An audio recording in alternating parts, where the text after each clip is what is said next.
નમસ્કાર વિદ્યાર્થી મિત્રો, વિદ્યાકુલ 12th કોમર્સ ટોપરમાં આપ સૌનું સ્વાગત છે.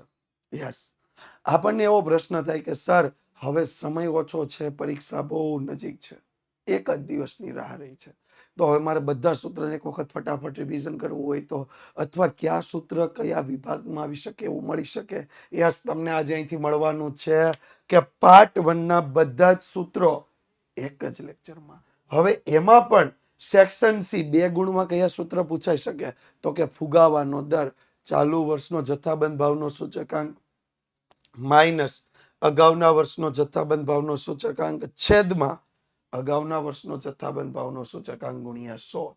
ચાલુ વર્ષની સરેરાશ ખર્ચપાત્ર આવક, તો ચાલુ વર્ષનો સૂચકાંક છેદમાં આધાર વર્ષનો સૂચકાંક ગુણ્યા આધાર વર્ષની ખર્ચપાત્ર આવક. એટલે ફુગાવાનો દર, ચાલુ વર્ષની સરેરાશ ખર્ચપાત્ર આવક પહેલા ચેપ્ટરમાંથી. ત્યારબાદ બીજા ચેપ્ટરમાંથી જો હું વાત કરું તો કોવેરિયન્સ xy ના છેદમાં sx ગુણ્યા sy 2 ગુણનો પ્રશ્ન, sigma x minus x bar y minus y bar divide by n into sx into sy, આ પણ 2 ગુણનો પ્રશ્ન. ત્યારબાદ તમને એક નાનો દાખલો ક્રમાંક સહસંબંધમાં સિગ્મા ડી સ્ક્વેર આપી દીધું હોય તો પૂછી શકે r is equal to 1 minus 6 sigma D square divide by n square minus 1. Section C માં ટૂંકા દાખલા 2 ગુણમાં તમને y cap is equal to a plus bx મેળવવા નિયત સંબંધ રેખાનો પ્રશ્ન પૂછી શકે. b is equal to covariance xy ના છેદમાં sx નો સ્ક્વેર, અહીંયા ઉલટું પણ પૂછી શકે, b આપ્યો હોય sx અથવા sx સ્ક્વેર મેળવવાનું પૂછી શકે. એવું જ અહીંયા b is equal to r ગુણ્યા sy ના છેદમાં sx, આમાં પણ ઉલટું પૂછી શકે. ત્રુટી મેળવવાનો પ્રશ્ન e is equal to y minus y cap, અને નિશ્ચાયકતાનો અંક r square is equal to small r square, જ્યારે a is equal to y bar minus bx bar. આ 2 ગુણના પ્રશ્નોની વાત થઈ. ત્યાર પછી 3 ગુણના પ્રશ્નોની વાત કરીએ તો અચલ આધારે સૂચકાંક, ચાલુ વર્ષની ચલ કિંમત છેદમાં આધાર વર્ષની ચલ કિંમત ગુણ્યા 100. પરંપરિત આધારે સૂચકાંક, ચાલુ વર્ષની ચલ કિંમત છેદમાં આગળના વર્ષની ચલ કિંમત ગુણ્યા 100. પર અચલનું પરંપરિતમાં રૂપાંતર, તો ચાલુ વર્ષનો અચલ આધારે સૂચકાંક છેદમાં આગળના વર્ષનો અચલ આધારે સૂચકાંક ગુણ્યા 100.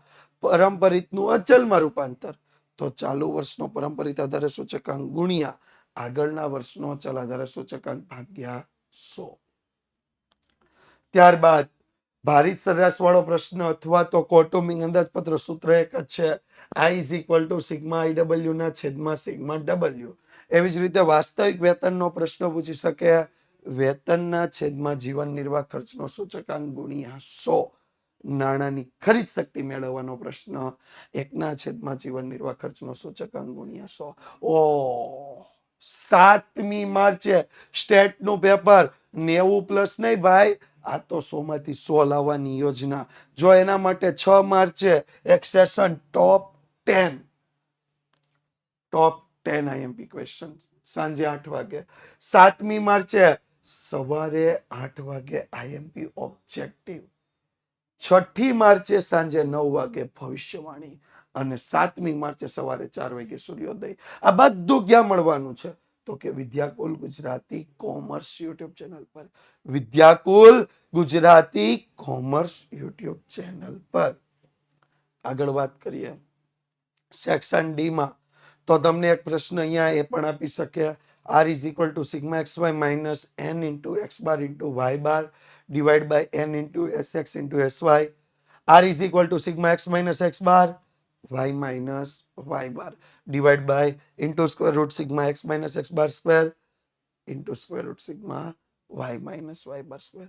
એવી જ રીતે તમને ક્રમ આપી દીધા હોય, તમારે ડી મેળવી અને પ્રશ્ન ગણવાનો, ક્રમાંક સહસંબંધનો પ્રશ્ન, r is equal to 1 minus 6 sigma D square divide by n square minus 1.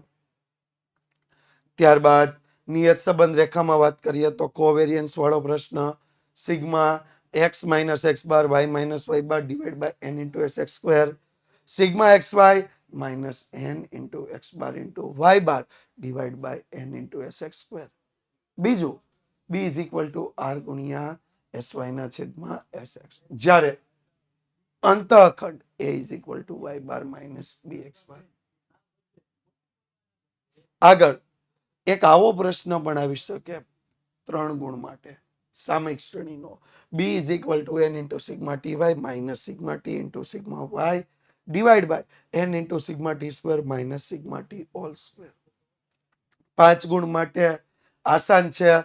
લાસ્પિયર પાસે અને ફિશર 1101 અને બેયનો ગુણોત્તર મધ્ય. 5 ગુણ માટે પહેલા ચેપ્ટરમાંથી લાસ્પિયર પાસે અને ફિશર. ત્યાર પછી કૌટુંબિક અંદાજપત્રની રીત પણ આવે. I is equal to sigma IW ના છેદમાં sigma W. I is equal two P1 ના છેદમાં P0 ગુણ્યા 100. W is equal two P0 Q0. 5 ગુણ માટે સહસંબંધમાં ગુણન પ્રઘાતની રીતમાં sigma x minus x bar sigma y minus into y minus y bar divide by વર્ગમૂળમાં sigma x minus x bar નો સ્ક્વેર બીજા વર્ગમૂળમાં sigma y minus y bar નો સ્ક્વેર. બીજું એક સૂત્ર n into sigma X Y minus sigma X into sigma Y divide by n into sigma X square minus sigma X whole square n into sigma Y square minus sigma Y hall square. અને UV વાળો પ્રશ્ન પણ આવી શકે જ્યાં x હતો ત્યાં u, જ્યાં y હતો ત્યાં v. અને ક્રમાંક સહસંબંધમાં 1 minus 6 sigma D square plus cf divide by nn square minus 1, જ્યાં cf મેળવવા માટે સિગ્મા m ઘન minus m divide by 12. B વાળા સૂત્રમાં પણ નિયત સંબંધ રેખાનો પ્રશ્ન sigma x minus x bar into y minus y bar divide by sigma x minus x bar whole square n into sigma x y minus sigma x into sigma y divide by n into sigma x square minus sigma x whole square. અને UV વાળો પ્રશ્ન હોય n into sigma UV minus sigma U into sigma V divide by n into sigma U square minus sigma U whole square ગુણ્યા cy ના છેદમાં cx. જ્યારે સામયિક શ્રેણીમાં ચલિત સરેરાશની રીત અને આ ન્યૂનતમ વર્ગોની રીત. ન્યૂનતમ વર્ગોની રીતમાં એક જ સૂત્ર n into sigma T Y minus sigma T into sigma Y divide by n into sigma T square minus sigma T whole square. જ્યારે a is equal to y bar minus bt bar. That's all the best. તૈયારી કરજો. આ પહેલા ભાગની બધા જ સૂત્ર 2 ગુણ 3 ગુણ અને 5 ગુણના દાખલાઓ માટે. Thank you so much.